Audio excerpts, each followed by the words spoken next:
Der Mann hat Anhänger. Er ist ein Abtrünniger, der sich vor keinem rechtfertigt.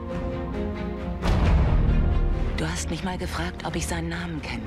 Nun kennt jeder seinen Namen. Und ich fürchte um seine Sicherheit. Benutzt beim nächsten Versuch dieses Netz.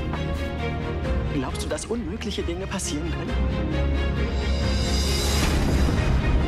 Dass die Naturgesetze außer Kraft gesetzt werden können? Dass etwas nicht erklärt werden kann?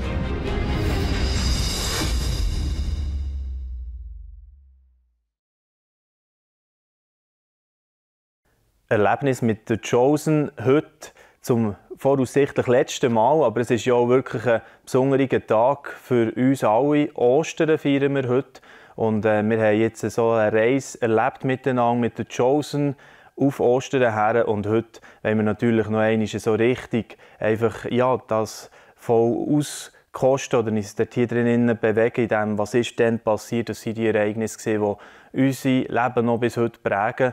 Und ich freue mich sehr, dass ich für das im Gate 44 heute darf sein, zu Böckten, beim Daniel Glor und beim Benny Sutter. Und sie haben nämlich auch mit The Chosen eine Reise gehabt, jetzt so, mit der ganzen Gemeinde, wo sie da Filme durchgeführt in diesem Raum hier und dann in Kleingruppen darüber geredet. Aber ich würde gerne ein bisschen bei euch persönlich fragen, wenn es auf Ostern geht oder den Tag Ostern selber, Daniel, was ist das für dich jeweils? Für mich ist es immer so ein ganz bewusstes, normal, dankbar zurückschauen auf das, was Jesus gemacht hat. Also, es ist ja so präsent eigentlich immer, auch in den Predigtvorbereitungen. Und gleich Ostern erinnert einem immer noch mal ganz bewusst daran. Ja. Ich stelle die gleiche Frage auch dir, Benni. Ja, Ostern ist ein Highlight, würde ich sagen, im christlichen Kalender. Und zwar einfach, weil Erlösung geschehen ist und weil die Verbindung zu dem Gott auf eine ganz neue Art noch einmal zugänglich ist. Und Jesus, der den Weg bereitet hat, wo der Weg schlussendlich ist, das ist unglaublich faszinierend. Und gleichzeitig es ist auch ein schockierender Moment. Gott, der alles schafft, wird so ohnmächtig und ja, geht bis ans Äußerste aus Liebe zu seiner Kirche, zu seinen Menschen, zu seinen Geschöpfen. Das ist krass. Ja. So das Skandalöse in dieser Gnade, oder, wo man darüber redet. Oder? Wo ja auch, wenn wir jetzt so ein bisschen überleiten auf The Chosen, auch die Leute von damals voll nicht damit gerechnet hätten, mit so einer Art von Retter. Oder?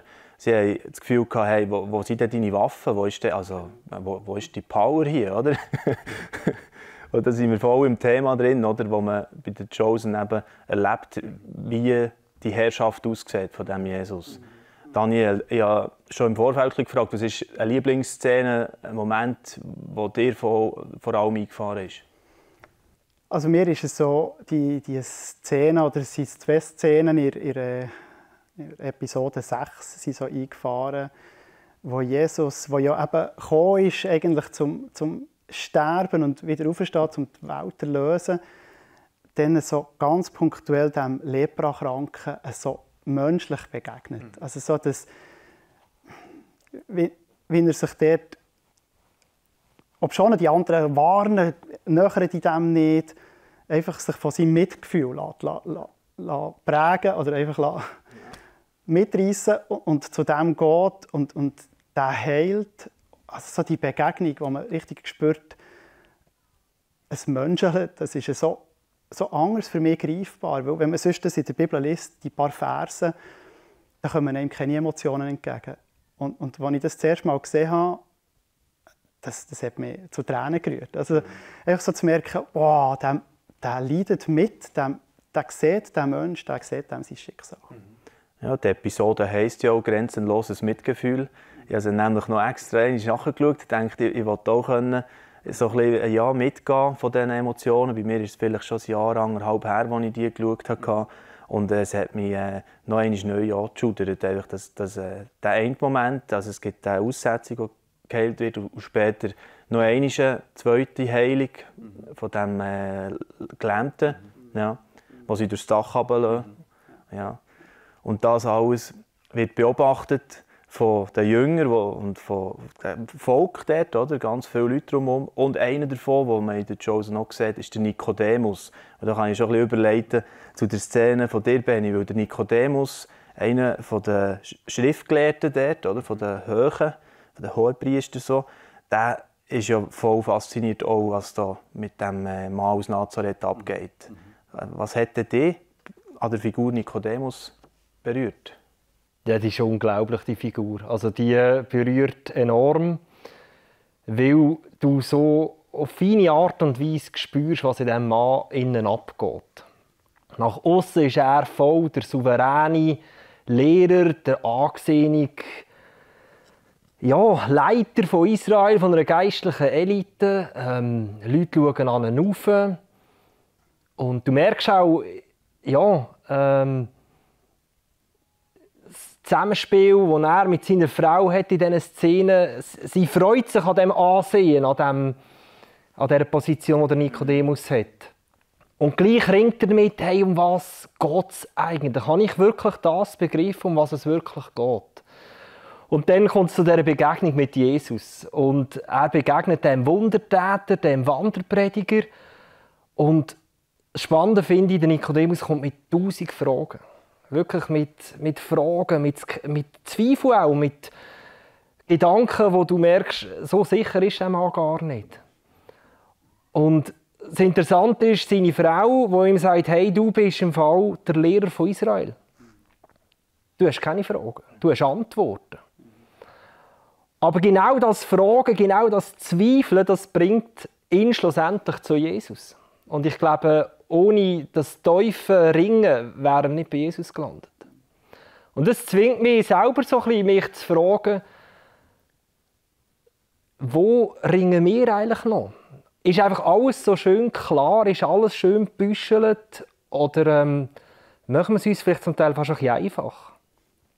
Und ist vielleicht die Jesus-Begegnung zum Teil eben auch erst wirklich dort zu finden, wo so ein bisschen unsere Grundüberzeugungen, unsere Gottesbilder anständig durchgeschüttelt werden. Und das würde ich sagen, das verkörpert die Figur von Nikodemus auch schön. Und ich wünsche mir, dass wir auch gerade als Pastoren und Leitende von Kirchen auch durchgeschüttelt werden.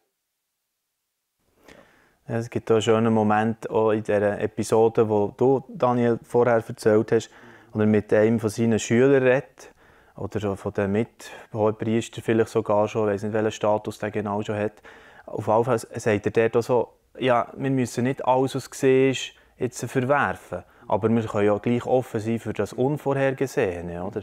Könnte nicht beides möglich sein? Das finde ich extrem auch stark, einer von diesen Momenten. Und das kann man ja auch übernehmen in unser Leben, oder als Pastor auch, oder? Du hast nie Ende der Fahnenstange, oder so. Du hast es entdeckt, und gut. Ja, wir wissen nie, was Jesus für einen Plan hat, auch mit einem einzelnen Leben, aus einer Begegnung. Und das ist auch das, was mich dort so ein bisschen herausgefordert hat, in dieser Episode, wenn man sieht, ja, jetzt heilt er da, und das ist das, was Jesus zutiefst berührt, Menschen wiederherstellen, zu heilen. Und wir erleben immer wieder, dass Menschen geheilt werden, aber auch einfach, dass sie sonst einfach ganzheitlich von Jesus gesehen werden und ihm begegnen. Und gleich, manchmal sehen wir das auch nicht. Das merke ich, also gerade an diesem Abend speziell haben wir in der Kleingruppe noch darüber austauscht, dass jemand nicht dabei sein konnte, aus gesundheitlichen Gründen, wo eine schwierigere Geschichte dahinter steckt. Und wenn man dann merkt, ja, jetzt schauen wir da die Episode, der Jesus, der das Mitgefühl hat, wo die Person heilt, was hat er hier für einen Plan? Und mir ist dann so wichtig geworden, die Frage, oder nicht die Frage, sondern das, was der Leprakrank sagt, wenn du willst, kannst du mich gesund machen. Und so einfach das loslassen und Gott herlegen, Jesus, wenn du willst, kannst du mich gesund machen. Und ein zweiter Punkt, der mich dort so berührt hat, ist, dass es in mir so eine Barmherzigkeit geweckt hat. Ich will eigentlich mehr berührt werden von Menschen, die Leid tragen, die es nicht gut geht. Ich glaube, dort haben wir auch einen Teil von unserem Auftrag, dass wir einfach mit denen drinnen stehen und aushalten in solchen Situationen, wo vielleicht Jesus nicht gleich eingreift, wie er jetzt hier in diesem Film eingegriffen hat. Ja, Ostern ist ja eigentlich schon auch durch das Kreuz, oder, so die Erinnerung an das Gebrochene, oder an das da ist Schwäche rum, da ist auch Verletzung und letztlich Tod und Schmerz und Leiden und so drin. Ja, also, Benni, vielleicht für dich auch noch einmal so ein bisschen Frage. So, wenn ihr ja Ostern begeht, hier auch im Gate 44 und einen Familiengottesdienst macht, habe ich gehört, was wird dort so ein bisschen das Thema darin auch noch sein, das ihr den Leuten vermitteln wollt? Wir haben eigentlich eine Geschichte aus dem Alten Testament, die wir an diesem Ostermorgen werden zusammen anschauen. Nämlich Jesus nimmt Bezug auf Jona und gibt ein Zeichen. Die Pharisäer haben sich ein bisschen mehr erwartet. Und Jesus bleibt in einem so einem geheimnisvollen Zeichen. Hey, schaut mal die Geschichte von Jona ein bisschen an und dann werdet ihr vielleicht irgendwann ein Aha-Erlebnis haben. Und das finde ich so spannend irgendwo bei Jesus. Es ist nicht immer alles so klar oder vielleicht erst im Nachhinein. Und ich glaube auch heute, wir erleben Sachen, zum Teil probieren wir sie zu deuten. Sachen scheinen uns klar oder zum Teil stehen wir mit einem grossen Fragezeichen da. Ja, und ich denke, irgendwo ist schön, das, was er offenbart, zu nehmen, dankbar zu nehmen und dort ein bisschen zu verweilen, anstatt schon wieder das nächste Zeichen zu fordern. Sehr schön. Ja, sehr spannend gesehen mit euch ein bisschen mehr über The Chosen auch noch zu erfahren oder was ihr eben auch mit diesen beiden Szenen jetzt vor allem erlebt habt oder Episoden.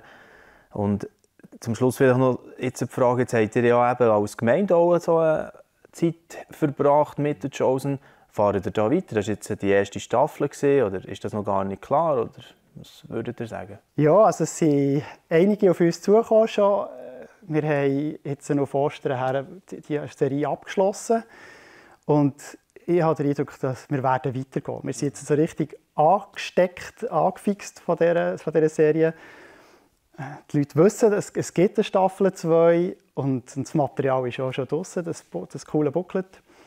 Und ja, das war auch ein idealer Zeitraum jetzt so auf Ostern her. Und vielleicht ist es in einem Jahr auch noch mal vor Ostern dann Staffel 2. Schön. Danke vielmals noch einmal, Benni und Daniel, für das Gespräch. Und ich wünsche euch natürlich auch frohe Ostern und genau, genießt den Tag oder das Fest auch mit euren Leuten. Merci vielmals, dass wir hier sein dürfen. Dieses Video ist nur möglich dank freiwilliger Unterstützung der Community. Unser Ziel ist es, täglich ein neues Video zu veröffentlichen. Um dieses Ziel zu erreichen, suchen wir 365 Videopartner, die uns mit je 150 Franken pro Jahr unterstützen. Als Videopartner trägst du direkt dazu bei, dass noch mehr Menschen das Evangelium hören und im Glauben ermutigt werden. Melde dich jetzt als Videopartner an unter www.livenet.ch/Videopartner.